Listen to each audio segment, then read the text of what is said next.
This video is kind of a sequel to my Obsession review. I'm going to cover some of my thoughts that I already covered in that video. I'll try and streamline it so you're not just hit with the second 10-minute review of all my thoughts you already heard. I know you guys know I don't love to complain. I really don't, alright? But I'll have to give you guys the rundown here because I really feel like modern horror movies don't care about the writing anymore. I sincerely think they just don't. I think it's been thrown out the window. And I do want to reiterate, I'm not just an old head, okay? I do like some modern horror movies. And I'm not going to stand here and say that no good horror movies ever come out. Like I said in the Obsession review, I really loved Hokum. I don't know why that's not like horror movie of the year. Like it's so like up here. I have low ceilings here in the basement, so this is as high as I can put my arm. But like it's like way up here, like it's like through the roof. It's so good. And then Obsession's like all the way down here to like the floor. Like the gap in quality in the writing and the filmmaking and everything in those two movies, they could not be further apart, okay? I really loved Hokum. And last year I loved the movie Together and Dangerous Animals, alright? And Weapons. Weapons was pretty cool. There are still good horror movies being made, but the vast majority are not, and I don't know how audiences don't quite see the dramatic. It's like the decline. I can't even put into words almost just how like it's fallen off a cliff. I wanted to give you guys some examples. Well, after my Obsession thoughts, all right. So I just got to say, Obsession is a movie about a guy that tries to make this girl fall in love with him. So he makes a magic wish, except that the girl does not do anything like an obsessive girlfriend or love interest would do. She does a whole bunch of things that don't make a lot of sense. She's like, I'm so in love with you that I'm gonna dig up your dead cat and like put it in your lunch at work. And then he's so stupid that he's gonna eat it without noticing. And just everything in this movie is so not only flat and boring, but telegraphed. When she's like, here's your lunch, sweetie, we already knew that by the time he ate it, oh, there's going to be something wrong with it. Or, and by the way, this video, it's all full of spoilers. Maybe I should have said that earlier, but it's all full of spoilers. I don't hold back. I spoil everything, okay? There's another scene, one of the only, like, 2 kills in the movie, and all the kills in the movie were meaningless, where it takes place in a car, and you can already tell by the way it's angled and telegraphed that, of course, she's going to come running up to the car and she's going to kill the girl. And everything with the characters just it fell so flat. And that's my brief little review of Obsession before we get into more thoughts. I do think Obsession would have worked if it had a couple differences. The first being if it was actually things that an obsessed lover would do instead of a girl that's just screaming the whole time. I don't know when just screaming for a whole movie became associated with good acting, but if she actually did things like an obsessed lover, and also there was one little thing that was set up that I think actually would have been amazing, and that's actually right before the kill in the car, where the guy is trying to sneak out of the room, and then she calls to him, but it's like her real self instead of the possessed self is like, please just kill me. If the whole movie was this girl's struggle of being possessed and the sort of like demon that's taken over her that's like obsessed with the guy, if it's the two of them fighting, that would have been more compelling. But there's just nothing in this movie compelling to me. And I wanted to give you guys probably the best example of sort of tension and suspense in a horror movie. I want to give you guys examples from probably 2 or 3 movies we'll go through. But I want to start with the movie Psycho, because I don't know if I could really think of a horror movie that does tension and suspense better and is constantly making you just go like, oh shit, like 100 times, okay? Psycho begins with this woman, Marion, that's stolen a bunch of money. I think it's like something like $40,000. In 1960 dollars, so that's like, I don't know, like approximately $2 billion nowadays. And when she steals the money, the whole time, we as the viewer think, oh my god, I want her to get away with it. Of course I want her to get away with it. I want her to steal the money from this dumb businessman. I want her to get out of here. I want her to be with her love. And, you know, the movie starts out and she and her lover can't be together because of money issues.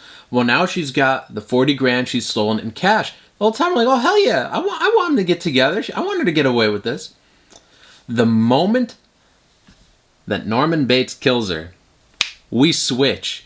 And the movie, the tension and everything the whole time is growing. And by the time we get to her death, suddenly go, oh my God, I want him to get away with it. I want him to cover it up. I want him to cover up the murder. I want him to get away with it. And there's all these little, like, oh shit moments in there too. Like in the first part of the movie when she's on the run with the money and she trades in her car, gets a new one, and the police officer is across the street watching her like this. Oh my God, I just gotta say, that police officer, there is more tension and suspense in one look from that guy than all the horror in Obsession. Like, when we first see him, when she's asleep in the car and he just goes, you know, with his sunglasses on, oh my God, that's such a good performance. And then, you know, he follows her, she wants to trade in her car, he's just across the street like this, and the whole time we're thinking, hurry up, just get the new car, get off the lot. And then when she dies, and Norman's taking the car to like the swamp behind the Bates Motel. And then it lingers for a second. Like it goes down, and then there's like a little bit of the car that's still out there, and we're just like, please go down. And then it goes down. We're like, yes, he got away with it. We get to the third part of the movie when we find out that Norman's mom has been dead for several years. And now we switch again. And now we're like, oh my God, I want him to be caught now. Because now I have to know. You see that trajectory of how much the suspense and tension and our involvement as the viewer with this movie, our involvement as a spectator, how much it changes and how much just every little thing matters. And we go from I want her to get away with it to now she's dead and I want this guy to get away with it. And now we know that there's a secret with this guy and now we want him to get caught for the thing we just wanted him to get away with. It's just such a good movie. And the writing's amazing and the filmmaking's amazing. And it's something that I feel used to be... It's something that people really tried hard for. Even if you go to maybe something that might be a little cheesier or schlockier. I gave examples last time from Reanimator, which I had just seen. I just feel like they really tried to not just... Okay. Something I called Obsession was normie bait. Basically with normie bait, they try to construct scenes for TikTokers. They try to construct scenes so you can be like, oh my God, that like one scene, you'll know it when you get there. That never happened to me during Obsession. I was never like, oh, this is like the scene, guys. Never happened. Obsession, I just don't get it. It's like for like the TikTok audience, okay? There used to be a time when people actually tried to write a good story. And Fright Night is a great example of this. The way the tension builds in that movie. It starts right off the bat with something very relatable. And that is, this boy sees something he shouldn't.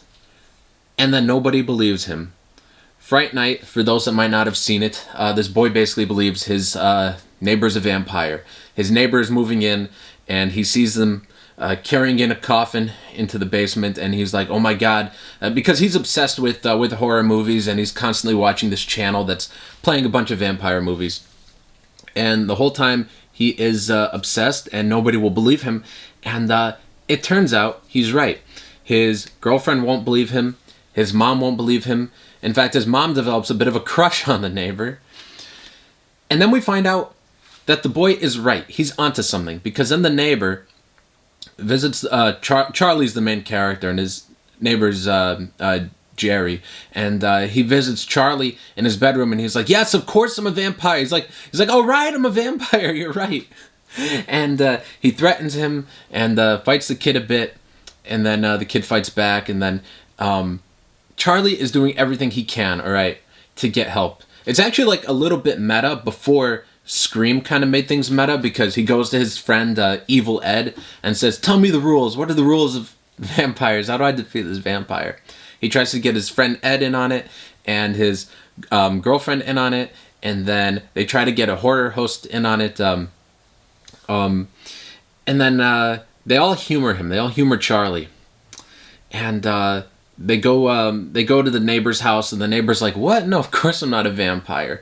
But then things change again because Roddy McDowall, oh my god, it's so funny. When they're casually like visiting the vampire neighbor, and then he's like, "Don't mind if I just powder my nose real quick." And his little mirror, part of it's broken, and then he realizes like, "Oh my god, I don't see that dude's reflection in it. He really is a vampire." And then it gets even worse. The tension is worse now because other characters are realizing he is right and they are refusing to help him.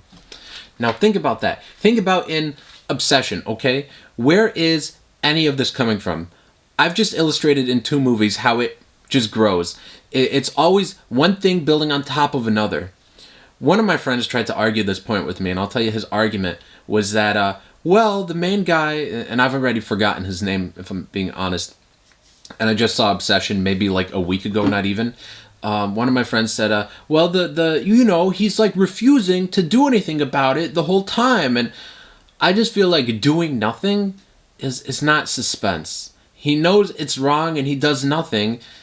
If that's the way you want to take the story, there are so many ways to actually make the suspense grow. But nothing grows in this movie. Nothing has any repercussions. You see in Fright Night, his buddy Evil Ed, one night, gets turned into a vampire by the neighbor, and then that has repercussions. Everything that happens in Fright Night has some sort of repercussion. Everything in Psycho, everything pays off. In Obsession, it was just, like I said, for the TikTok crowd, like, "Oh my god, you will not believe the scene where she just like hits herself in the head." You will not. It was like, I was like, watching this, like, is this your guys' first like horror movie or something? Everybody wants to say like, it's so relatable and sad, but there was nothing really relatable in this movie, and I've just seen sad characters and relationships done so much better, whether in horror movies or regular movies. But there was just nothing here. There was no substance to any of these characters or the relationship or the dynamic or the horror. I mean, you think about horror, I'll give you guys like another, like, this is like easy mode. Like, I'm just going with like the most common horror movies probably you guys will have seen. Something like Jaws. Think about what Jaws. Once they're on the boat, and there's all the problems with the engine and all because the shark keeps slamming into it. Not to mention all the other like cool suspense stuff in the movie before this part. But this is just, let me show you guys here. We get his name is Hopper. The character's name is Hopper. He goes down in the cage. He drops the, I don't know the exact term for it. He's got like the spear kind of, maybe a harpoon. Could I call it a harpoon? That he wants to, shoot the shark with the poison and all. He drops that thing. The cage is ripped apart. We think he's dead when really he's just like chilling down there. Like, I'll be up in an hour, you guys. And then we get, damn it, what's his name? Quint.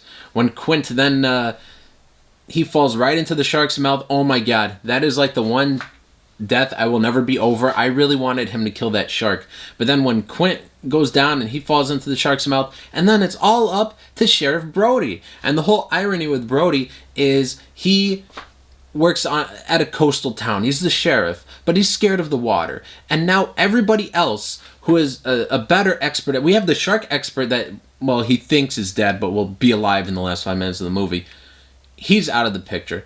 And then we have Quint, the whole expert that gave the whole speech and everything. Now he's dead. We've got this guy on his own trying everything he can against this monster. And it's very engaging. And then we go to something like Obsession, where there's nothing very engaging at all, and we're just sort of bored the whole time. I must say, guys, I don't understand the praise for this movie. And I don't know if I'm just missing something. I don't think I am. But the praise for this movie has kind of been unending. And I really just wonder if this is everybody's first time seeing a horror movie. I could grab any horror movie off the shelf behind me. The shelf of my favorites are right here. Top shelf is a little horror and things that aren't quite horror. And then this one right here is all pretty much horror. I could find you guys like 1,000 examples of movies, even just off the top of my head, that were better than Obsession. And I just, honestly, I know I've been saying it a lot, but I just don't get the praise. And I just really think that people don't quite care about the writing anymore, which is a little sad. But honestly, guys, I think that's kind of all I have to say for this video. I don't know. I just really was looking forward to something. Normally, I don't like go with the whole like public opinion kind of thing, because especially because, like, you know, I've got plenty of movies I like where you go on Letterboxd and it's all like 3 stars down to like half a star, and that's the majority. And then you know, there's always, you know, plenty of movies you like that people dislike or really love, whatever. But with this one, you know, just with how much praise it was getting, I was like, well, maybe this is something, you know. And it just was not. It just was not it. It just was not it, guys. So that was my sort of like, kind of like a part 2 of my review to Obsession, and I just kind of wanted to illustrate a little bit more just how, you know, tension and suspense in horror movies, how it's supposed to work. You know, if you're going to make a horror movie, I want to care about these characters, and I want it to build towards something. I guess that was the ultimate failure of the movie for me, is it doesn't build towards anything. It just kind of goes on, and things are happening. It's pretty much just by the numbers. And I just really don't dig it. I like when a horror movie can just keep me hooked on the edge of my seat. Like, if we go back to the example of Psycho. In Psycho, there are 2 different sections of the movie, 2 different reels, about 15 minutes each, where it goes completely silent. There's no score, there's no dialogue, it doesn't need any of that. We are so hooked. One of them is when Marion dies, after the whole shower scene. We get about 15 minutes where we are just with Norman, and he's cleaning up the body, or, you know, cleaning up the crime scene, disposing of the body, and trying to sink the car into the swamp. And, you know, it's just such good storytelling techniques and directing and everything, and it is just perfect. It's like chef's kiss. 5-star movie. Absolutely. Well, 4.5 stars. That last couple minutes where you get like the big like ending explained, actually, okay, somebody out there, make a cut of Psycho where you take out like the ending explained for me. That'll be like the 5-star cut. Okay, right now probably like 4.5 stars because of the ending explained. But I just, you know, there's just nothing I love more than, you know, putting on a good horror movie, and then it grows. It amounts to something. It takes me from one place to another. That's just really what I like. And this movie just, it just was not it. So anyways, guys, I think I've rambled enough. Thank you all for watching.